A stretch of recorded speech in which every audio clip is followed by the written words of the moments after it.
I'm pretty sure that's a Volvo over there. Interesting. What's up, guys? It's Drifts and Lifts here. Welcome back to the gravy pouring, Volvo pube eating YouTube channel that is Drifts and Lifts. So we got a pretty sweet episode for you guys today. I just drove 5 hours in my truck. I got my man Sam here. So we're out in Cherryville right now. So we're a little bit in the boonies. This is like, you know, population 1,000 people here. So I've traveled far and wide to do a little bit of trade and purchasing of a new Volvo. So if you look over there, we got a turbo manual sedan. Do we not, Sam? It is 1986. 1986. So it's an oldie. It is, yeah, but super straight. 33 years old that thing is, yeah. That's crazy, hey? Yeah. It is when you think about it. It's almost 10 years like older than me. In 1986, I'd be super the man. I got the 1986 Chevy and I got the 1988. Oh wow, yeah. You have all the sickest toys of 1986. 30 years ago, I would have been the man. No doubt. You still are the man, I think, right? Oh yeah. So Sam's actually got a good little collection of Volvos we're gonna check out in a bit here. So he's got a 240 and I brought this 13 mil rod motor for him. He's gonna be doing a turbo motor swap into his 240, and I'm gonna be taking the turbo manual sedan off his hands. So we'll go check that out in a bit. And yeah, hope you guys like the video. We're not gonna be doing any Volvo drifting or anything. It's just gonna be chilling and talking Volvos. All right, guys, so here's Sam's workshop here. Pretty sweet little spot you got here, Sam. So what's the deal with your 240 here? It looks really clean. This is probably cleaner than most of the Volvos I've owned, that's for sure. Yeah, cleaner than most of the Volvos most people own. I got this just last year. I seen the car come up for sale a couple of different times, and this old engineer had built it, and it's just super dope. He did everything right, like on coilovers and conies and like fat sway bars and everything. It was a plus T that was in here. It's a 1990. So that V230 that was in here, they added the turbo to it. Something went south basically. I bought this car just last fall. It was pretty mackin' and everything like that, but something went south in the oil pump last fall. So it grenaded the whole motor, basically. So to like throw a rod or something? Or? Yeah, basically, again, Rodney was knocking, and I just shut her down, and so basically pulled the oil pan off, and it was full of metal, and so just decided basically it's a good indicator. That was all the motivation I needed, though. It had a super soggy AW70 in there.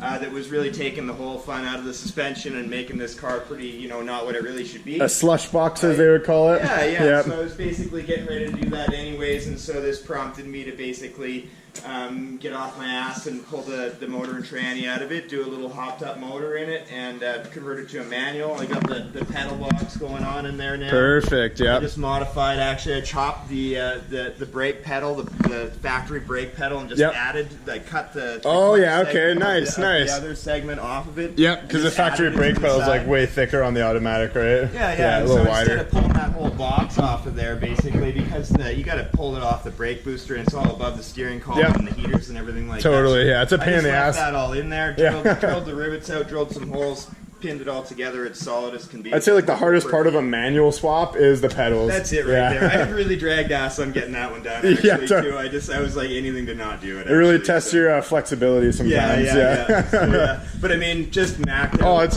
beautiful, man. Yeah. I love the the seats on this thing. Yeah. The gauges too. Like I got the full. Oh, nice. Full complement of factory. Yep. Gauges Yeah, totally. The tack swap. That turbo gauge, it looks factory, but that's like an IPD one or something? No, that one's a factory Volvo gauge. Is it? IPD in the 740. Crazy, there, but, okay. That's a stock one there. This thing is super mint, man. Yeah. Like, it's you know what? This color is actually the same as Lawrence, I'm pretty sure. Oh, yeah? Yeah, turbo manual I had. I just love this color. It's got like a little bit of metallic-y in it. It's like royal. Yeah. It's a sweet color. I remember saying in one of my videos, this is my favorite color that Volvos came in. It is. It's just like so good looking. And so I'm not super feeling the Teffys. Like the size is all right, but I got some TSWs that are a black center with the chrome lip. Oh, for the wheels, you mean? So when it goes back on the road, it'll have the black center boots on. What are these wheels from? Like a newer Volvo or something? S60 or S60. Yeah, okay, S60 or S70. They're a Teffy is what they're called. 17. So. Yeah, the space. It's funny how the Volvos have all these different names for all their wheels. It's that's so Volvo enthusiast. Yeah. We're all this Hail Hydra stuff. Yeah, Hail Hydra. Bomb them black. I'm gonna remove them and put cooler wheels on. All right, guys. So we're gonna check out Samuel L. Turbson. I like it. So I don't know. I guess we already know the gist of this car. You were just saying to me, Sam, you're the third owner of this car? Third owner, as it turns out. Yeah, also two Volvo enthusiasts, to be sure. I was just saying, actually, right where the prancing moose is on the windshield right now, there was a little yacht club sticker. Nice. Definitely, this was the one that they. Yeah. I bet you had some nice shoes. I bet you they were pretty pointy shoes that he was wearing when he had this car.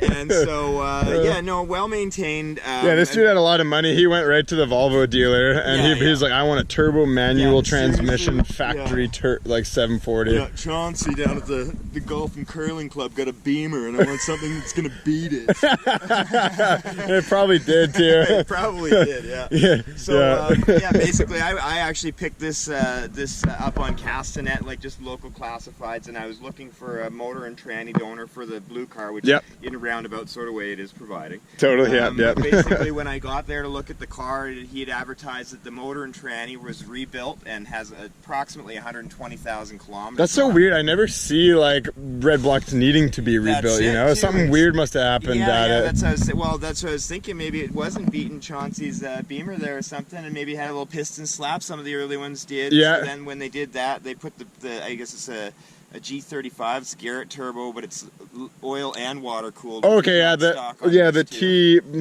It's weird because I've had it like a lot of 740s, obviously, and I've had one that I had an 86, the garbage wagon actually, and that was a factory only oil turbo. Yeah. And then would have been, I guess.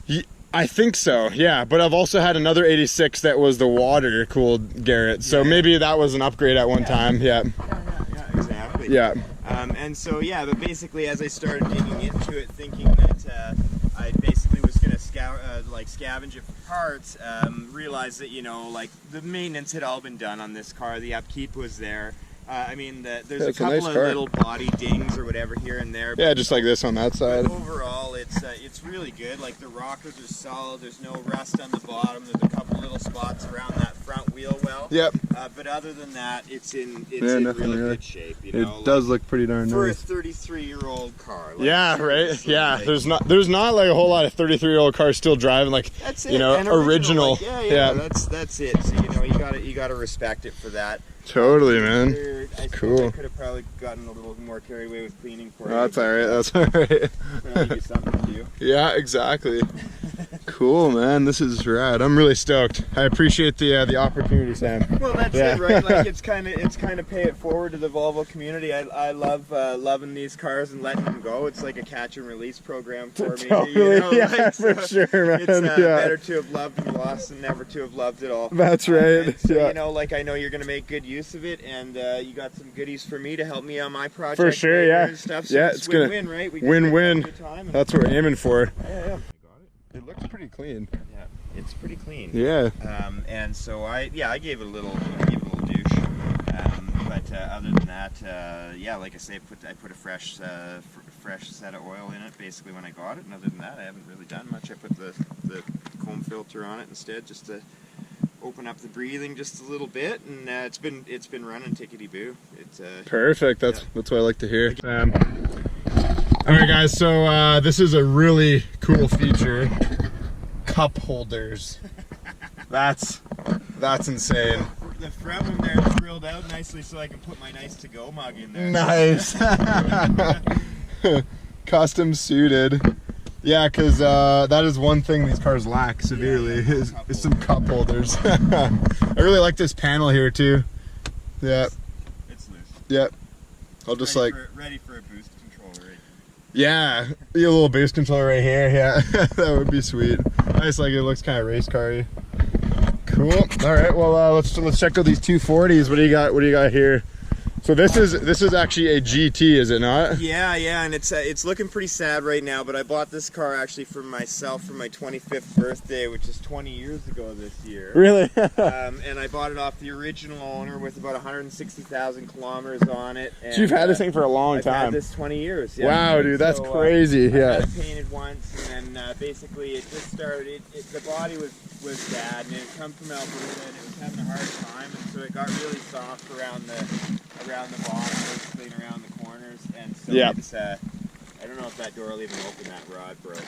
No, It goes yeah. down a crack, and there's wasps in there. You don't want. Oh yeah. It's a sad state of affairs, man. I can't let go of it because it's got some sentimental value as well as some monetary value. You don't hear about people owning Volvos for 20 years too often. Yeah. I mean, that's. Yeah, and I like it. It's a GT too, like. It's a GT, and I mean, seriously, this was all the way through my 20s too. So for one thing, I bagged the shit out of this car. Yeah. I scared the shit out of a ton of people in this car. I had a ton of sound systems in this car. Oh, dude, that's so cool. I had a ton of fun in this car, and it goes like for a naturally aspirated 4-cylinder. I think so. Okay, so what year is this again? It's an 80. An 80. Okay. And so yeah. this car came factory black too, and so I was told there was somewhere between 103 and 200 of these things that came into the Canadian market. They went to the dealers that sold the most GTs the previous year, so like 79, and so 80, the factory black. This was sold to a dude named Joe. He was a cop in Calgary. He bought the car brand new, and I bought it from him. Really? So Hey, yeah. we had two owners. So when you bought this thing was probably like in pretty good shape. I walked into his garage, Yeah. and he pulled back the car cover in his garage, and I was 25 years old that day. And I fucking shit my pants. No doubt. Yeah. And it was factory so mackin'. 242 yeah. GT. So I straight piped it and put a cold air on it, and I put IPD sway bars and springs and some other stuff like that. Some fat tires. Like I just ran the Virgos, but with some nice fat tires. Nice, yeah. And this thing, it was just super hot. What a hot little car. No doubt, yeah. No turbo, no. You almost didn't need it, yeah. No, it was so light and so well balanced. Like on a slippery winter day too, I could just use the crest of the road and drive sideways for a block. Really? Hey, yeah. Just balance it right there. It's like such a well balanced car. Oh yeah, and these are actually these are a lot lighter than like the 242. I think is like 2,500 pounds, something like that. Yeah, it is. Yeah. It's not. I don't even think it's that much. Maybe even a little less. I think it's a little less than that. Well, that's really cool. So I'm really stoked, guys. Yeah, another big shout out to Sam for allowing me to come out here and take this off his hands and do some trades. So what are we gonna do? We are going to pull motors out of the back of the Cummins and load it on the trailer, and I'm gonna drive 5 hours back home. It's basically gonna be the plan. So yeah, awesome.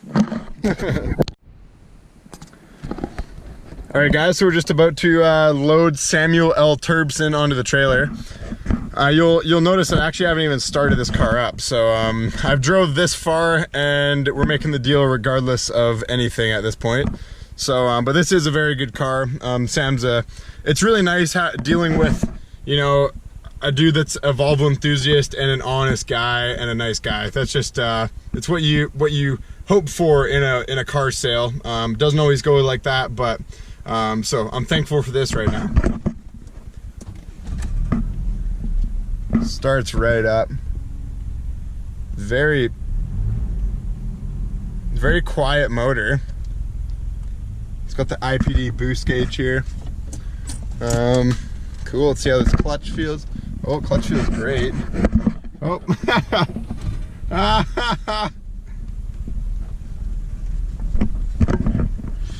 All right, let's load this up on the trailer. You know what I do really like and is actually really interesting about this car is it does not have power windows. It has the manually adjusted windows. It also has a crank sunroof up here.